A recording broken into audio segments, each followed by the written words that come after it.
allowed to be that smooth. Go eat your broccoli.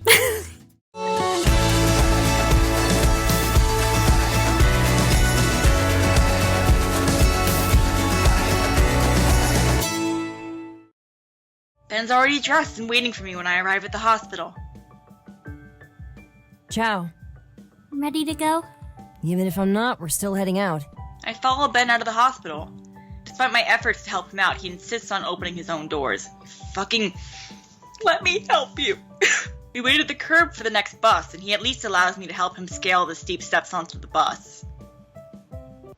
Be it ever so humble, there's no place like home. There's no yellow bricks to follow back and run from that disaster. I'm like, stop. We are not going to make me cry today. I'm not going to cry until it makes me cry. We're not going to bring Mariana's Trench in here to speed up the process. Ben sits on the edge of his bed and inspects his tiny apartment. It's cold in here. I'll hug you. I fill his kettle with water and set it on the stove, and I get him a warm blanket, and I warm him up. Just take the blanket. Be warm. I'll make some tea for you. I don't have any tea. You do now. I picked up a few groceries for you before I went to pick you up. You didn't have to. I know, that's why I did it. Besides, if you won't ask your parents for help, then how do you intend to feed yourself? Can we not talk about my parents? No! I rummage through the grocery bags in search of the tea I purchased. You're gonna have to face them eventually. Says you. Says common sense. Oh yeah? How so? Benito, I'm telling you right now, you do not want to leave this to the 4 a.m. down, alright? You want to deal with this now. You want to deal with this before you get into crisis mode. It'll be easier if you work on it now. Take it from God. someone who has experience paying off a hospital bill. Deal with it now. Deal with it now. Talk to your parents, or at least let me talk to your parents. I find the tea and I begin to search through the cupboards for a cup. You're such a stubborn child! Did it ever occur to you that you're so smart your parents don't know what to do with you? What Sean, do you that's mean? mean. You said you went from one boarding school to the next. Expensive stuff. High-end places, I'd assume. Well, yeah. And at every single place, you were still bored. Nothing ever moved fast enough. I learned things long before anyone else. So maybe your parents just don't know what to do with a genius kid, and they've been trying to find a good place for you. Sean, don't make excuses for them. Maybe they sent you away because they feel inadequate. Like if you stayed with them, you wouldn't be able to live up to your full potential. I doubt it. You don't know my parents. I kinda do. Oh, shit. What? A few months ago, your parents contacted me. They were worried about you and wanted to know if you were doing okay. Why you? Would you have responded? Probably not. I can hear the water on the stove simmering. This is a mess. They didn't really tell me much, only that they wanted to make sure you were okay. I figured you just stopped calling home or something, so I assured them I'd keep an eye on you. No, he's gonna Great. think we were doing that So just you've to been help a his spy parents. for my parents all this time, is No! that it? Maybe if you spoke to them once in a while, they wouldn't have to resort to such measures. I thought you were spending all this time with me No! because you actually like me. No, Benito, How much are they no! paying you? Are you fucking kidding me? You think we're getting paid? You fucking child! Nothing! I did it because I care about you! The kettle on the stove begins to whistle. Neither of us move forth. For a genius, you really are dense about how other people feel about you. Your parents love you, and I agree they're lousy at showing it. They're really shitty at showing it. But maybe you should give them the chance to try? Then They're maybe you downright should have given me that choice instead of hiding things from me. Would it have mattered? I guess we'll never know. Oh no. Kettle is screeching now, but we may remain motionless. He's gonna tell us to get out. Just go. I don't want to talk about this anymore. Neither do I. I turn on my heel and open the door. As I leave, I mutter under my breath. You really have no idea how much you're loved, do you? We love you, you fucking... I'm upset.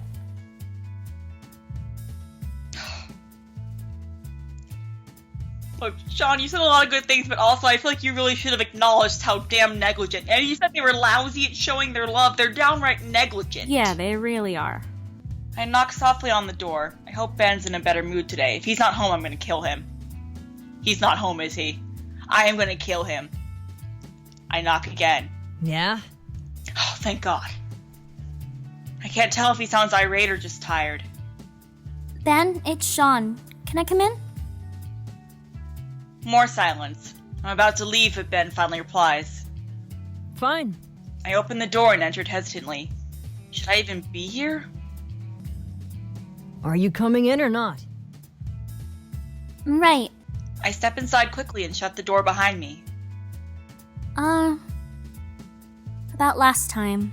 He shakes his head and looks away. Doesn't want to hear it. It's fine. I was wrong.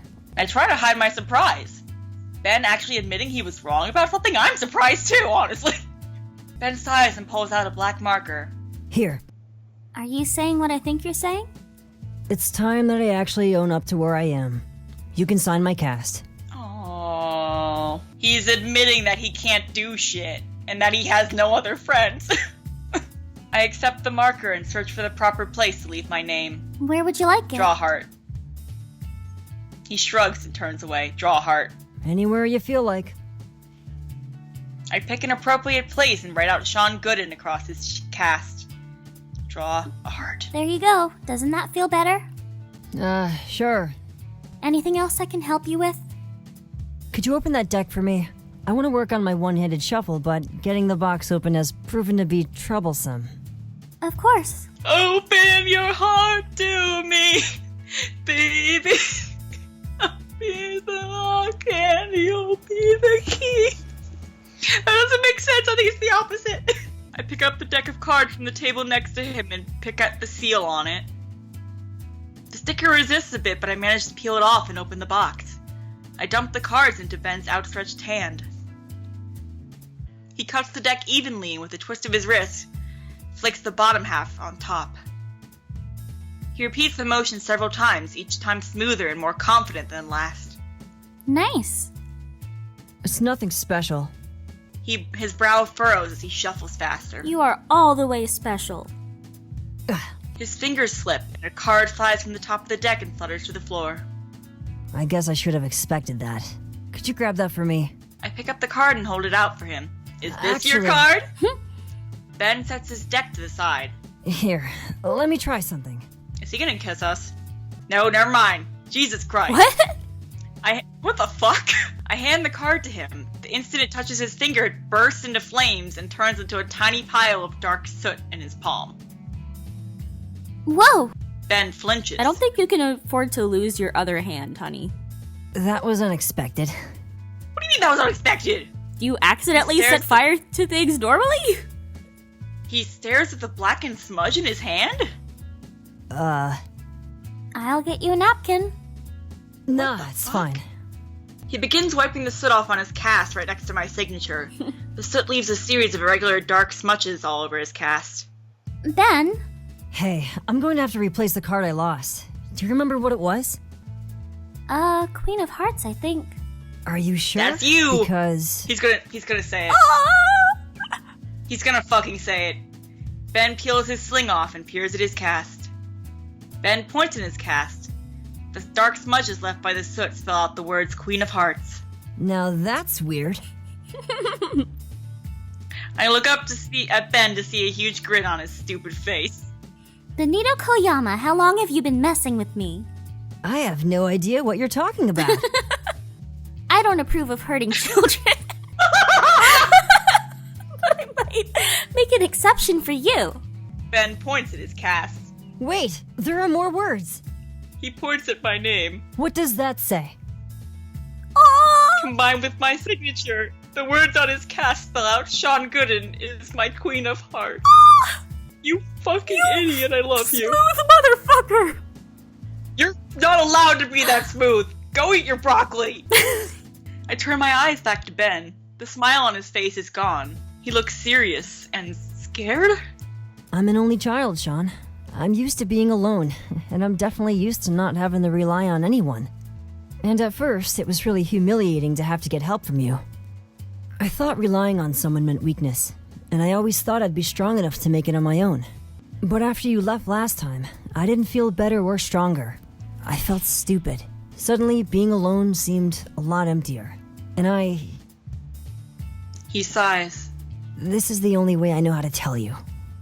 The truth is, I love you, and I hope you feel the same way about me. Aww.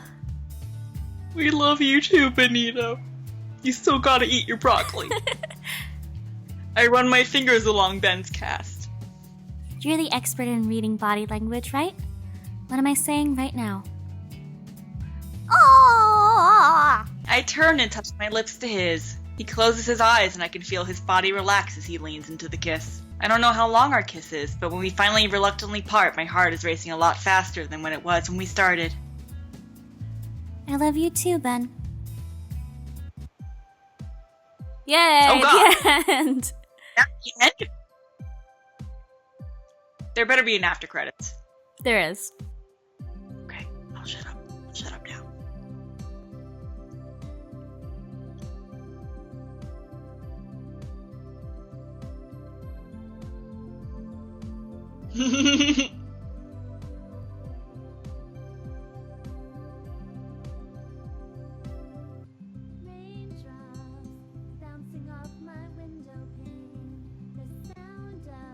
Aww.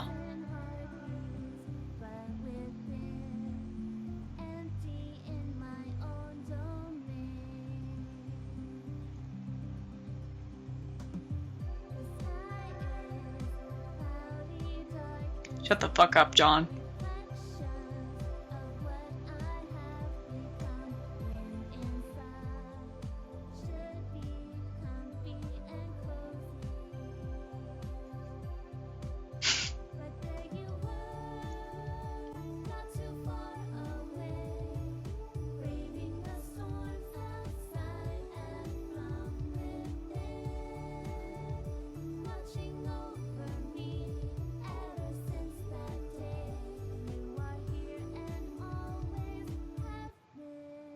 Come on, I want to show you something. Are we in Japan? I think so. Oh, we're definitely in Japan. We're definitely in Japan. Did he cut his hair? It looks like he did. Ben grasps my hand in his and it hurries me up a series of stone steps. I'm Yeah, so it looks shocked like we're I at a can't speak. shrine. Why are we in such a hurry? We've got to get there before it's too crowded. We reach the top of the steps and he holds his arms out. It's the shrine I used to visit when I was a kid. Aww, it's beautiful. My parents used to take me here every New Year so I could make a wish. This place has hardly changed at all, but I feel like I'm so different. Different in a good way, I hope. I feel like the world's a lot bigger, and I have a lot more to learn. Is it weird that the not knowing stuff is kind of exciting? Not at all. It means you're growing. I think I have you to thank for that. It was a team effort. Ben pointed at a series of wooden plaques hung outside the shrine. Before I left, I wrote my wish on one of those. I said I wanted to be a magician. No surprise. But you're my wish now. Aww. And, I just hope this works out. I'm glad you came, but I'm so nervous about seeing my parents. Hey, don't worry about it so much. I've already spoken with them plenty of times on the phone. Meeting them in person is more of a formality than anything else. No, you'll be fine. I'm nervous for myself. I shake Ben's hand and give it a reassuring squeeze. You're not alone. We'll do this together, okay? Ben smiles and nods. Together. Aww. That was Backstage Pass on Benito's route. Oh, That was so my God. sweet. Benito's happier. He knows he can rely on someone now. He hopefully, from the sounds of that, it sounds like he started being able to rely on his parents again. He got a fucking haircut. I have no idea how old he was in that end there. I have no idea. But It seemed like it was, it seemed like we'd been together for a while at that point. it was probably the winter after where the game ended. So like half a year later? Yeah. Already his birthday happened. He's 16. Yeah, he's 16. I mean, it's we not had a that- birthday I've too. been shouting 50. I'm still reeling from all that. Benito is wonderful, and I love him and all of his magic. He's and so cute. I love that boy. I want that boy to grow up healthy and strong and loved. What a good boy. What a good boy. What a good game. Benito, eat your fucking broccoli. And on that note, thank you so much for Next watching. time- We'll be playing Matthew's route next, so keep an eye out for that. And we'll see you guys next time. Bye-bye. Bye.